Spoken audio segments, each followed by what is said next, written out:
Você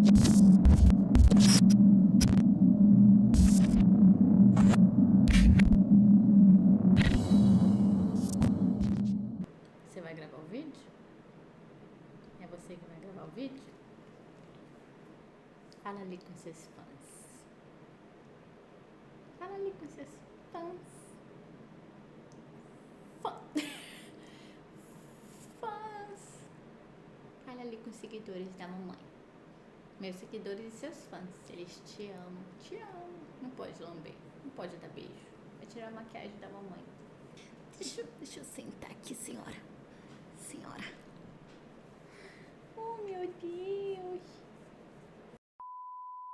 Oi, gente. Sejam bem-vindos ao meu canal. Se você é novo por aqui, eu costumo falar sobre casos criminais reais nas sextas. Em alguns domingos, eu falo sobre mitos e lendas enquanto eu maquio. Ou outras histórias.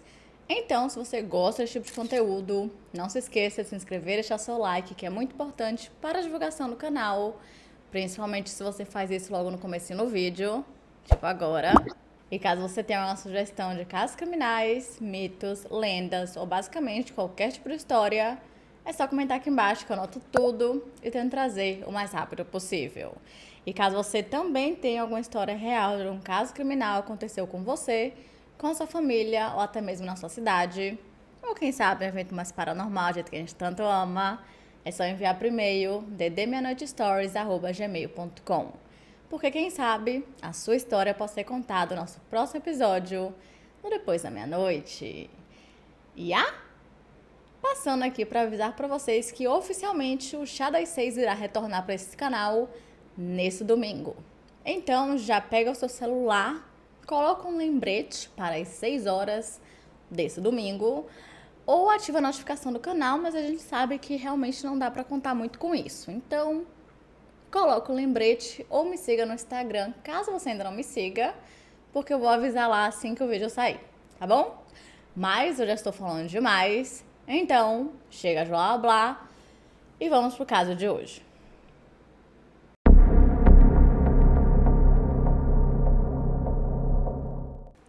Era uma vez, aninhada no coração da América, uma pequena e encantadora cidade chamada Belton. Ela fica localizada no noroeste do condado de Cass e fica a 6,5 quilômetros da fronteira do Missouri com Kansas.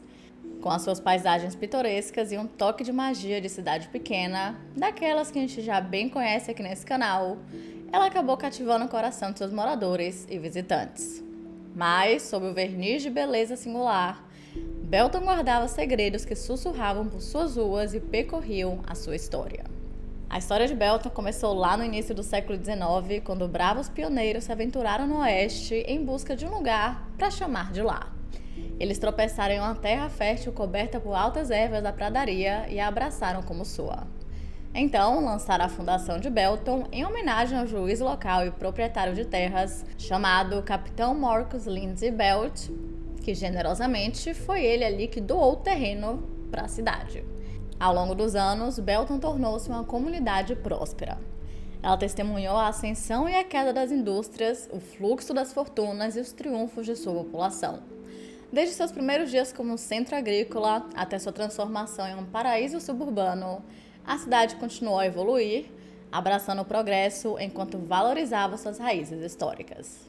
Mas, em meio ao seu encanto, dois mistérios arrepiantes surgiram, lançando uma sombra terrível sobre a fachada tranquila de Belton. E é com isso que começamos o caso de hoje. Kara Elise Kopetzky nasceu no dia 17 de fevereiro de 1990 em Frankfurt, na Alemanha, e era filha de Rhonda e Michael Kopetzky. Ela era a única filha do casal e recebeu toda a atenção que eles podiam lhe dar, e em algum momento a família se mudou para os Estados Unidos. Mas, pouco tempo após a mudança, os seus pais acabaram se divorciando, e um tempo depois, Rhonda se casou novamente, dessa vez com um homem chamado Jim Beckford, com quem ela teve um filho chamado Thomas. Eu não consegui encontrar informações sobre o pai de Kara, Michael, mas eu acredito, e eu espero que ele tenha conseguido também seguir em frente e, quem sabe, criar uma nova família. Mas o que eu sei com certeza é que após o divórcio, Kara continuou morando com a mãe e eventualmente a família se mudou para Belton, no Missouri, que vocês já sabem como era. Uma cidade bem pequenininha, mas não do tipo onde todo mundo conhecia todo mundo, porque tinha cerca de 21 habitantes e eu acho que ninguém conhece 20 mil pessoas. Mas nunca se sabe, né? Kara frequentava Belton High School e, de acordo com seus amigos, ela era extremamente leal. Uma de suas melhores amigas se chamava Jennifer e as duas tinham se conhecido no ensino médio, na Belton High School. E, de acordo com ela, Kara era extremamente feliz e era aquele tipo de pessoa que sempre via o lado positivo das coisas. E, obviamente, quando você anda com pessoas desse tipo, você meio que acaba ali pegando a energia delas e meio que contagia todo mundo. E era exatamente isso que acontecia. Mas, além disso, ela também deixava os seus próprios problemas pessoais de lado, caso ela percebesse que os seus amigos precisavam de ajuda. E, uma curiosidade, a sua música favorita era Chasing Cars, do Snow Patrol. Uma outra amiga de Kara chegou a dizer que se não fosse por ela, ela não estaria onde ela estava. Parece que em algum momento de sua vida ela abandonou a igreja por algum tipo de problema pessoal, só que Kara conseguiu convencê-la a voltar. E depois disso, a sua vida melhorou 100%. Todo mundo que você perguntasse como Kara era, ou qual era a sua personalidade, que tipo de pessoa ela costumava ser, só se ouviam coisas boas e positivas.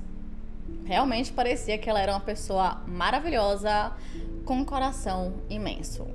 Mas, infelizmente, isso não impediu que coisas ruins acontecessem com ela. No dia 4 de maio de 2007, Kara começou seu dia normalmente e se despediu de sua mãe com um abraço e um beijo, antes de dizer que a amava e que a veria depois da escola. Naquele dia, sua mãe tinha lhe oferecido carona, mas Kara disse que estava um dia muito lindo e que ela queria ir andando. Só que a sua mãe sabia muito bem que esse não era o real motivo. Ela sabia que a sua filha estava com vontade de comprar um cigarro e Kara sabia que tanto ela quanto o seu padrasto não aprovavam isso.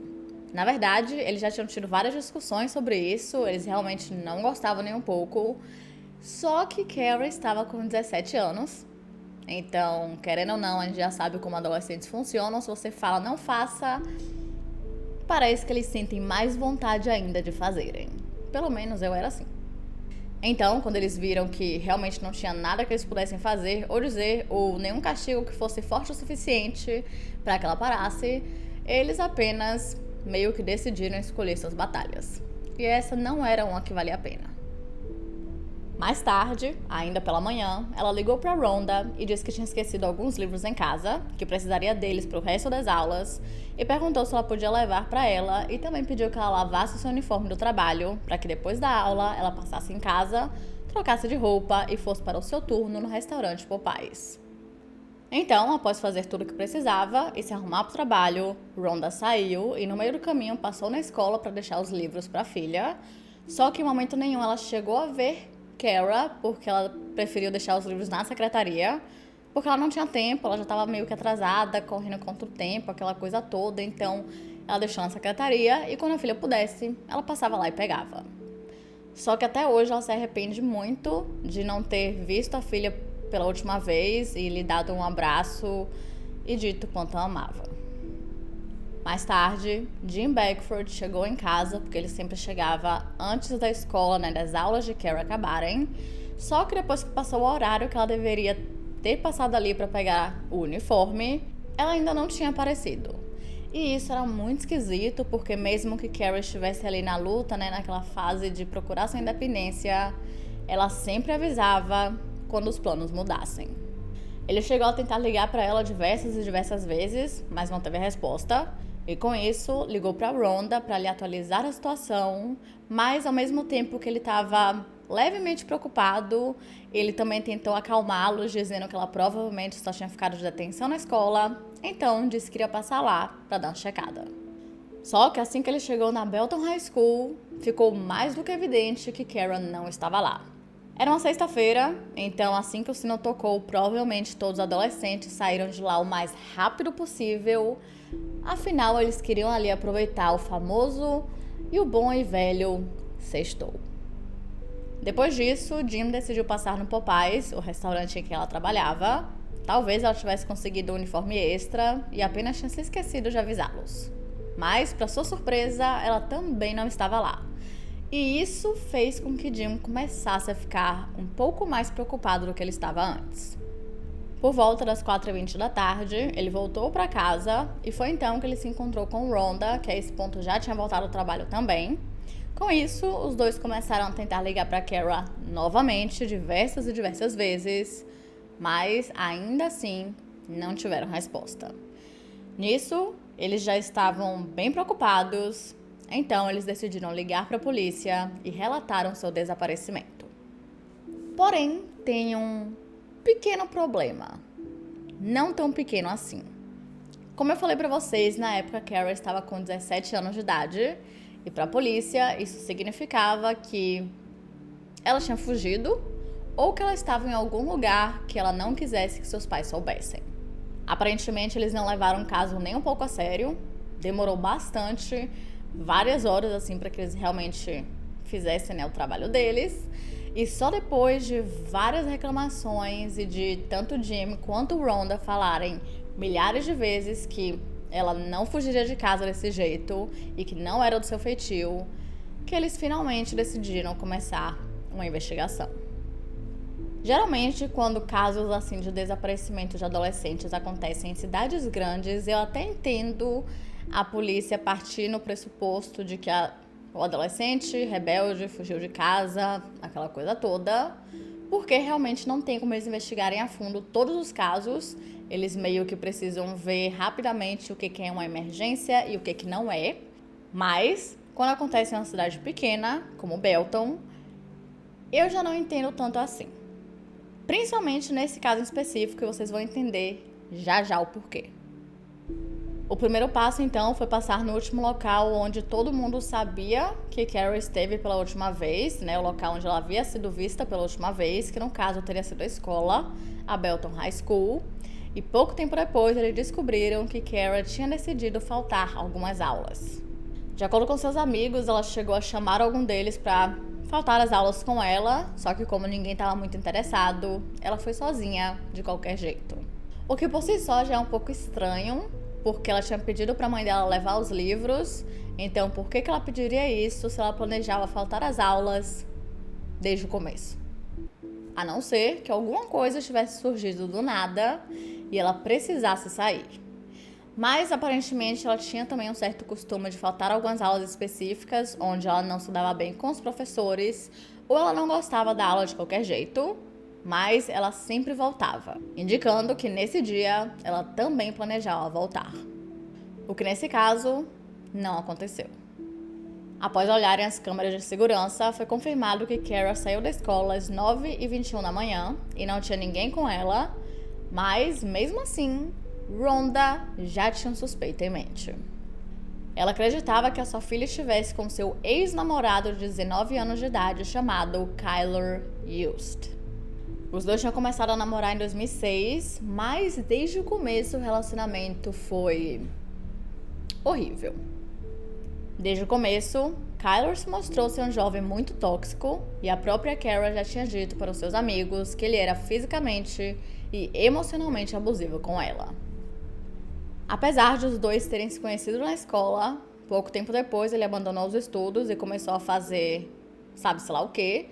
O que sabemos é que ele não era uma pessoa muito legal, nem um pouco.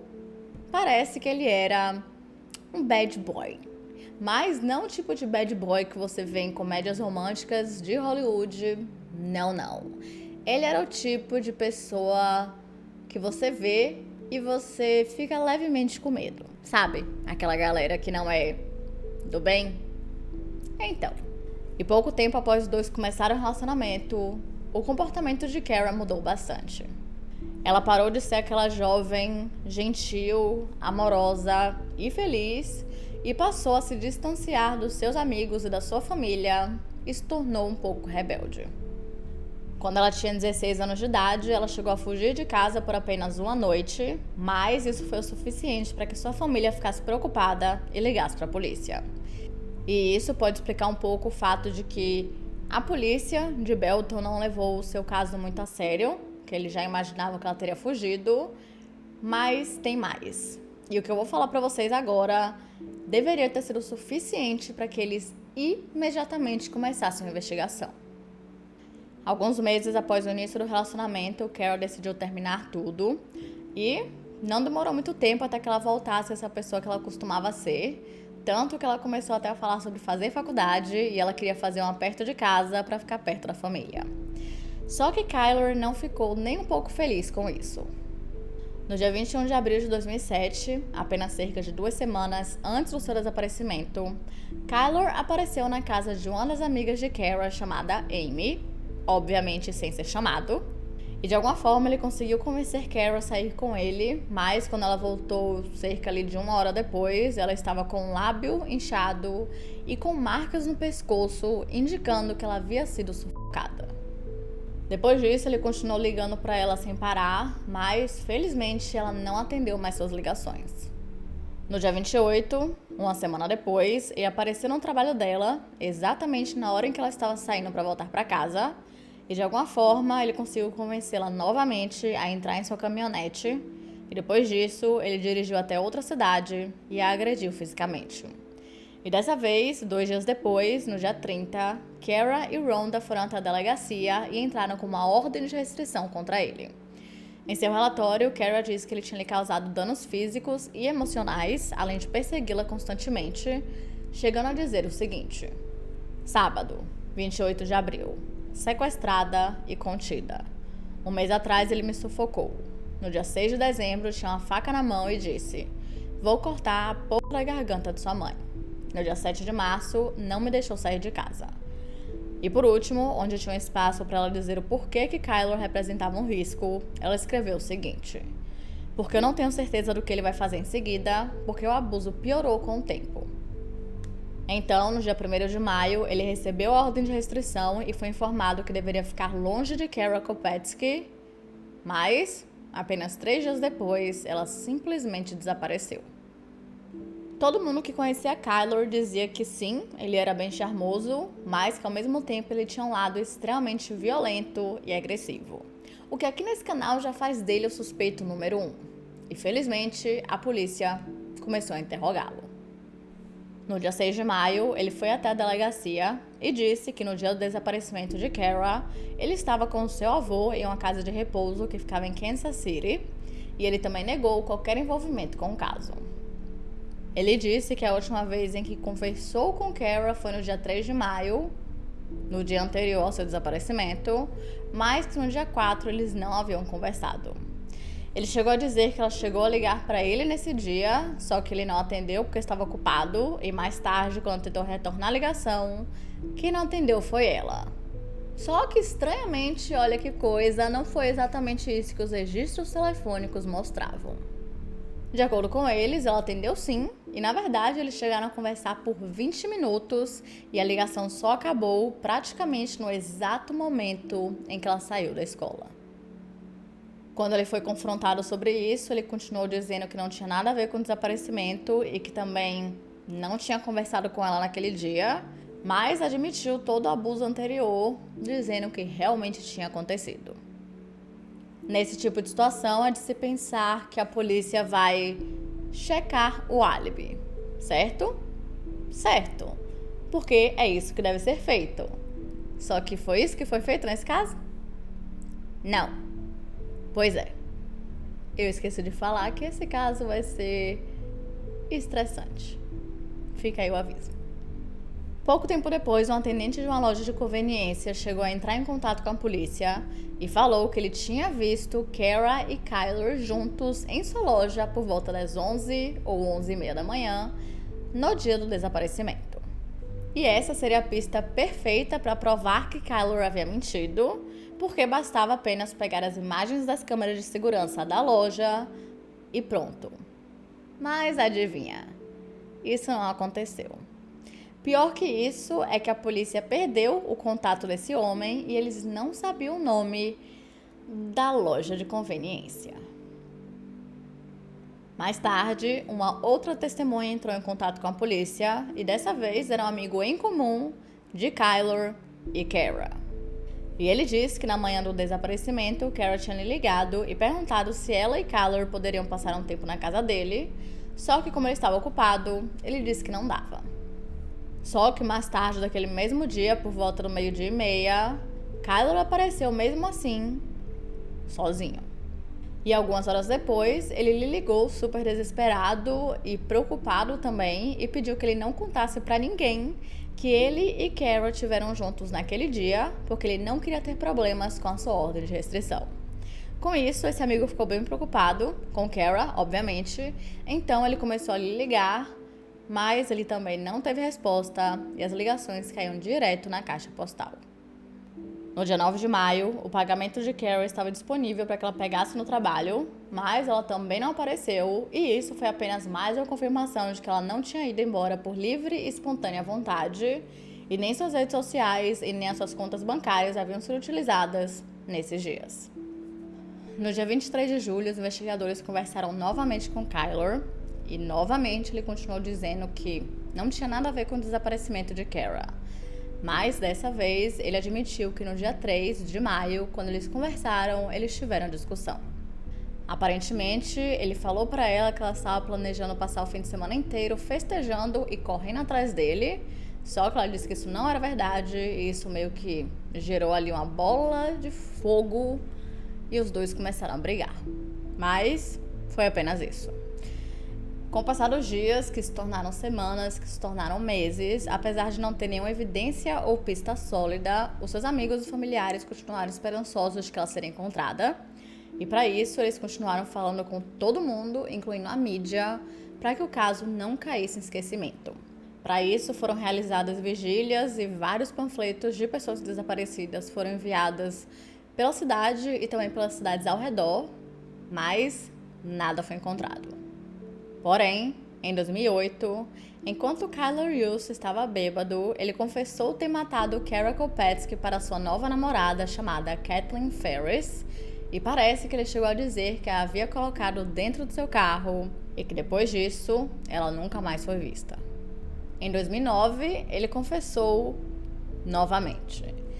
Dessa vez para um ex-colega de quarto dele, e ele disse que tinha simplesmente explodido e que decidiu matá-la porque ela se recusava a amá-lo de volta. Então, no dia 26 de abril de 2010, esse amigo dele, no caso esse colega, foi até a delegacia e contou tudo isso. E no final do mesmo ano, Kathleen Ferris, que agora já era ex-namorada de Kyler, foi contatada por ninguém mais, ninguém menos que o FBI. Na época, ela estava morando na Carolina do Norte e ela chegou a dizer que apesar de eles terem terminado o relacionamento, eles ainda tinham uma relação boa. Então, os investigadores perguntaram se ela poderia usar uma escuta e marcar um encontro com ele. E ela disse que sim. Nisso, ela foi para o Missouri, ligou para Kyler e então eles marcaram o encontro. Assim como quem não quer nada. Durante todo o tempo, ele estava sendo gravado, tanto de áudio quanto de vídeo, o que obviamente ele não fazia a menor ideia, e eles conversaram um pouco de tudo. Em um dos momentos, quando ela lhe perguntou o significado de uma tatuagem que ele tinha de um corvo em volta do seu pescoço, ele disse que significava dedos em volta do seu pescoço, que no caso era a morte. Então tá bom, né? Quem somos nós para julgarmos o significado da tatuagem dos outros? Mas assim, levemente preocupante. Nisso, ela perguntou se eles poderiam jogar o tabuleiro Ouija para tentarem conversar com Kara e verem se ela estava bem. Parece que ele aceitou e Kathleen continuou tentando ali puxar algumas informações para ver se saía alguma coisa que interessasse ao FBI. Ela chegou a dizer que ele poderia contar para ela tudo, que estava tudo bem, que ele poderia confiar nela, só que ele disse que tinha um limite na confiança que ele tinha nela. Com isso, ela disse que ele se sentiria muito melhor se tirasse aquele peso todo de cima dele, ficaria mais leve, aquela coisa toda. Mas isso só fez com que ele dissesse que tinha se arrependido de contar para ela em primeiro lugar. Mas, mesmo assim, como eles tinham uma boa relação, eles não brigaram por conta disso e continuaram indo para o local onde eles jogariam ali o tabuleiro Ouija. E no meio do caminho, Kyler disse o seguinte: estamos indo para o local da morte da namorada que matei. Ele continuou dizendo que era um assassino e que não era bom o suficiente para ninguém por conta disso. E que Caitlyn provavelmente nunca mais iria ouvir falar dele, porque ele iria tirar sua própria vida. Quando os dois já estavam sentados com a Ouija, ela continuou tentando puxar mais informações, dizendo que Kara parecia ter sido uma garota muito legal, e ele concordou, disse que ela era incrível e que as duas teriam se dado muito bem. Mas, depois disso, meio que o assunto morreu. Mas calma. Kathleen Ferris não foi a única pessoa para quem Kyler Yust havia confessado. Em agosto de 2011, uma outra de suas ex-namoradas foi até a polícia para entrar com uma ordem de restrição contra ele. Ela disse aos policiais que ele já havia sufocado diversas vezes e que até havia lhe dito que já havia matado namoradas, plural, no passado, e que não teria problema nenhum em matá-la também. Ela também disse que ele já havia torturado e matado animais em sua frente.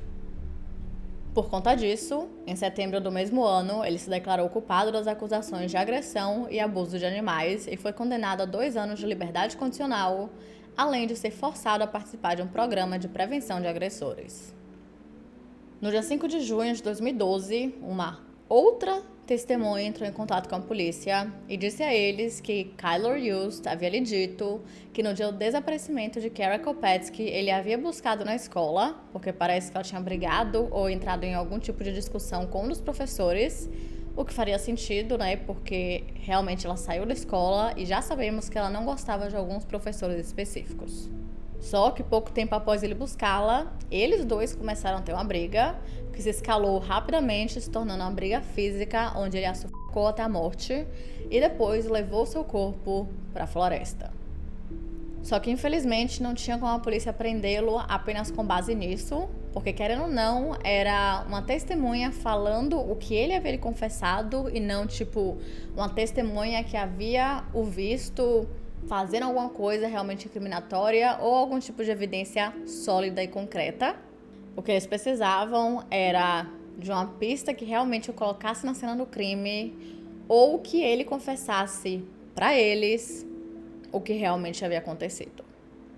Em 2013, Kyler Yust foi preso e condenado a 3 anos e 9 meses por tráfico ali de substâncias ilícitas. E adivinha o que ele fez lá dentro? Confessou novamente. Juro, não estou inventando isso. E dessa vez ele confessou para o seu colega de cela e ele ainda teve a cara de pau de pedir ajuda para criar um álibi. A esse ponto, um total de 7 testemunhas já haviam ido para a polícia para relatarem exatamente a mesma coisa, mas infelizmente, pouquíssimo tempo após ele sair da prisão, uma outra garota desapareceu. E o seu nome era Jessica. Jessica Ronions nasceu no dia 10 de julho de 1995 na pequena cidade de Raymore, no Missouri, e era filha de Jamie e John Ronions. Ela foi descrita como sendo uma jovem muito generosa e leal, que amava música, dança e cozinhar. Além de ser considerada muito divertida e extrovertida, e que sempre estava ali caso seus amigos precisassem. Ela também sempre foi muito próxima de sua família, principalmente da sua irmã mais nova, chamada Megan, que, por sinal, admirava muito a irmã mais velha. Em 2016, aos 21 anos de idade, ela trabalhava como cozinheira e garçonete em uma casa de repouso local e ela morava na cidade de Belton. Mas, mesmo assim, ela fazia questão de visitar sua família e amigos em sua cidade natal, que fica a uma distância de apenas 11 minutos de carro. No dia 8 de setembro, que era uma quinta-feira, ela foi para uma festa na casa de uma amiga que ficava em uma cidade vizinha chamada Grantville, e por volta das 11 horas da noite, ela foi vista indo embora em seu carro, que era um Chevy Equinox preto. Porém, de acordo com seus amigos que estavam na festa, eles disseram que um outro amigo, que estava bem próximo de Jessica, estava agindo de uma forma um tanto quanto ciumenta toda vez que ela conversava com outras pessoas. Mas, mesmo assim, eles foram embora juntos. Acontece que esse amigo tinha acabado de sair da prisão há apenas 6 dias. E vocês provavelmente já sabem quem ele era. Kyler Yust. No dia seguinte, 9 de setembro, quando a mãe de Jessica descobriu que ninguém havia conversado com ela ou a visto após ela sair da festa, ela imediatamente ligou para a polícia e relatou seu desaparecimento. Só que após conversarem com todos os jovens que estavam na festa e também com os vizinhos que moravam perto do duplex onde tudo tinha acontecido, nada foi descoberto e nada foi encontrado. No início da manhã seguinte, a polícia acabou encontrando o carro de Jessica em uma estrada isolada, totalmente queimado, mas ela não estava em lugar nenhum. Mas, mais tarde, naquele mesmo dia, o carro que Kyler Hughes estava foi parado pela polícia. Lá dentro estava seu meio-irmão chamado Jessup Cotter e a sua esposa que estava no banco passageiro. Curiosamente, a esposa de Jessup estava com uma arma, que obviamente foi apreendida, e o policial que atendeu o chamado chegou a dizer que Kyler Hughes estava agindo de uma forma estranha. Ele parecia muito agitado e ansioso com alguma coisa. Só que pouco tempo depois, os três foram liberados porque até esse momento, Kyler ainda não estava sendo considerado como suspeito no caso de Jessica. De lá, após saírem da delegacia, o trio foi para a cidade natal de Kyler, que no caso era onde Jessup e a sua esposa moravam, e ele passou a noite na casa do casal.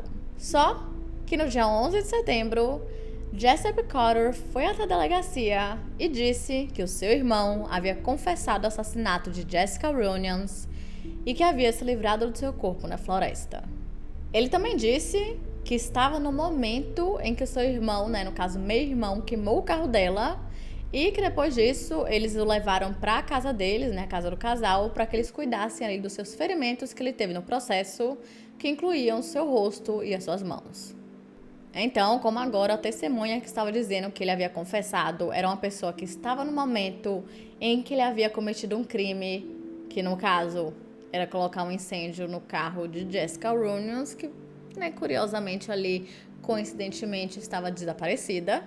Às 9h36 daquela manhã, a polícia conseguiu um mandado de busca para a casa de Jessup e levaram Kyler Hughes sob custódia. Ele realmente tinha vários ferimentos de queimadura no rosto, pescoço e nas mãos, além de vários arranhões no seu rosto. Então, ele foi acusado de incêndio, pelo incêndio no veículo, porém ainda não por homicídio. Eles ainda precisavam de mais.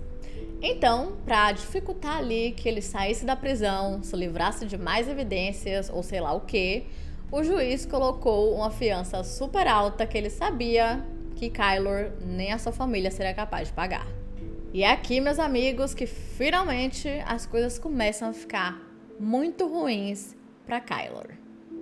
No dia 3 de abril de 2017, um caçador de cogumelos que estava caçando cogumelos em uma área arborizada ligou para a polícia e disse que havia acabado de encontrar restos mortais.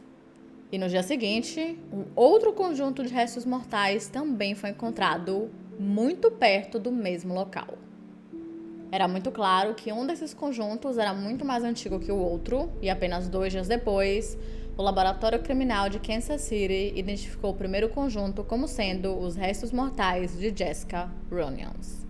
Mais tarde, em uma entrevista, Jamie Runions, a sua mãe, expressou todo o alívio que estava sentindo por sua filha ter sido encontrada, mas disse que ainda não tinha acabado. Ela disse que tudo só seria solucionado depois que o corpo de Kara Kopetsky também fosse encontrado.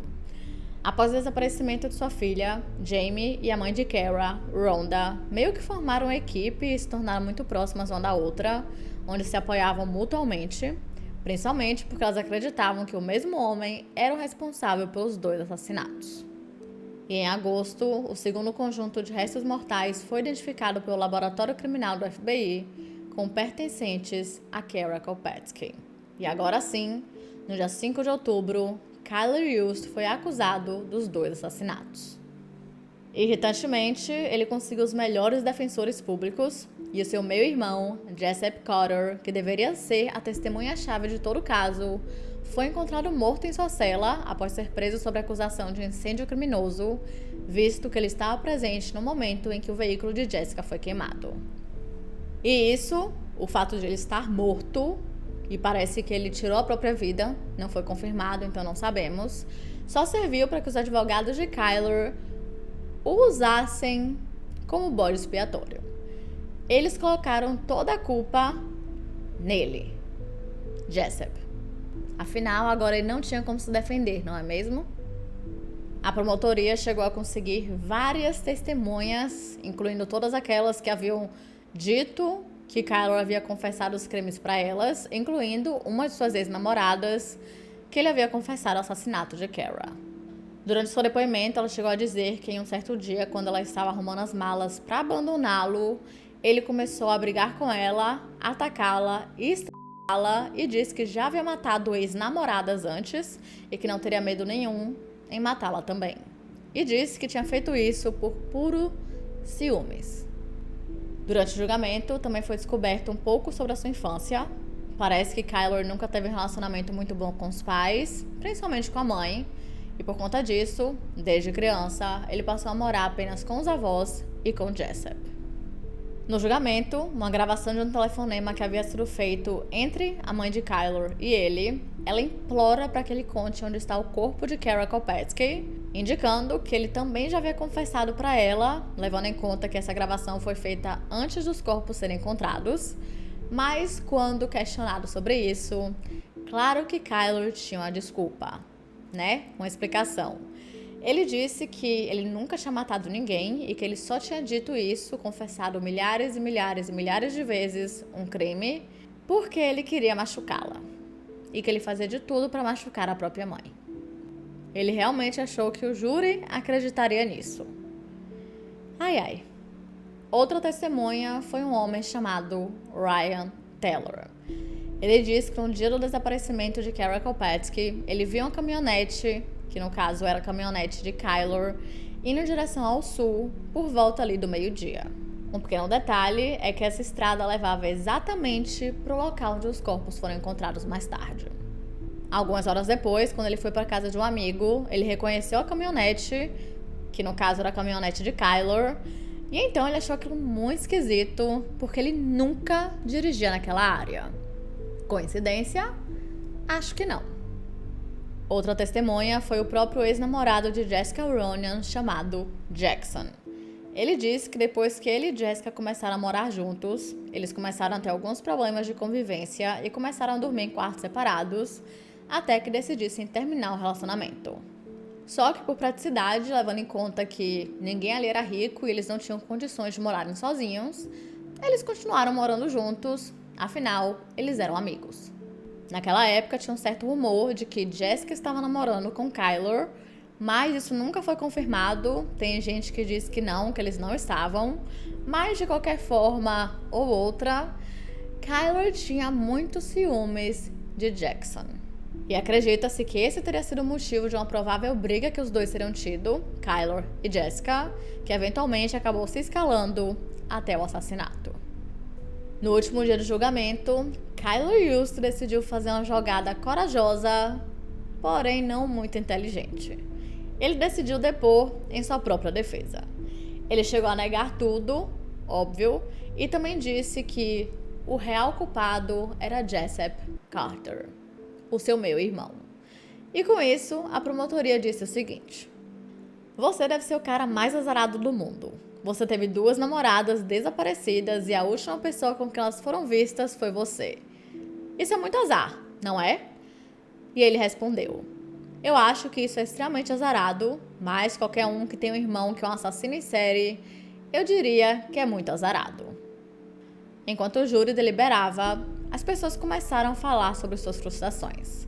E a principal delas era o fato de que a polícia não havia prendido Kyler antes de ele ter matado Jessica, naquele momento em que ele começou a confessar para várias pessoas em vários anos diferentes do assassinato de Kara. Mas, ao mesmo tempo, como eu falei mais cedo, realmente não tem como você prender uma pessoa apenas com base em testemunhas, porque eles não tinham como confirmar esses testemunhos se realmente eram reais ou não. E caso eles decidissem prendê-lo naquela época sem nenhuma evidência concreta, tinha grandes chances de ele ser inocentado e não ser possível acusá-lo novamente. Mas, mesmo assim, a comunidade não conseguia entender isso. Realmente, no calor do momento, é um pouco difícil entender que existem protocolos na polícia e muitos acreditam que se isso tivesse sido feito antes, Jessica ainda estaria viva. Só que eu não vou continuar protegendo a polícia. Claro que não. Não seria o meu canal se eu continuasse. Uma coisa que eu acho que eles poderiam sim ter feito era pelo menos checar o álibi que ele tinha. Lembram que ele falou que estava na casa de repouso do seu avô que ficava em Kansas City? Então, eles nunca realmente checaram isso. Se eles tivessem, eles teriam visto que era mentira e possivelmente poderiam ter interrogado ele novamente em outras ocasiões e, quem sabe, prendido ele muitos anos antes. Mas, enfim, isso não aconteceu, então vamos voltar aqui para o julgamento. O júri deliberou por cerca de 15 horas e Kyler Hughes foi considerado culpado de homicídio voluntário na morte de Kara Kopetsky e assassinato em segundo grau na morte de Jessica Ronions. O juiz o condenou à prisão perpétua, mais 15 anos, ou seja, como no Missouri, a sentença de prisão perpétua é de 30 anos, com os 15 adicionais, ele ficaria na prisão 45 anos. E atualmente, ele está em uma prisão de segurança máxima na cidade de Cameron, no Missouri, chamada Western Missouri Correctional Center. E felizmente, nesses dois casos, houve justiça. E é isso, gente. Esse foi o caso de hoje. Não se esqueçam de se inscreverem e deixarem seu like, que é muito importante para a divulgação do canal. E caso vocês tenham alguma sugestão de casos criminais, mitos, lendas ou basicamente qualquer tipo de história, é só comentar aqui embaixo que eu anoto tudo e tento trazer o mais rápido possível. E caso você também tenha alguma história real de algum caso criminal que aconteceu com você, com a sua família ou até mesmo na sua cidade, ou quem sabe um evento mais paranormal, do jeito que a gente tanto ama, é só enviar por e-mail ddmeanoitestories@gmail.com. Porque quem sabe a sua história pode ser contada no nosso próximo episódio ou depois da meia-noite. Ah, não se esqueçam que no domingo voltaremos com o Chá das 6. Então é isso, até lá!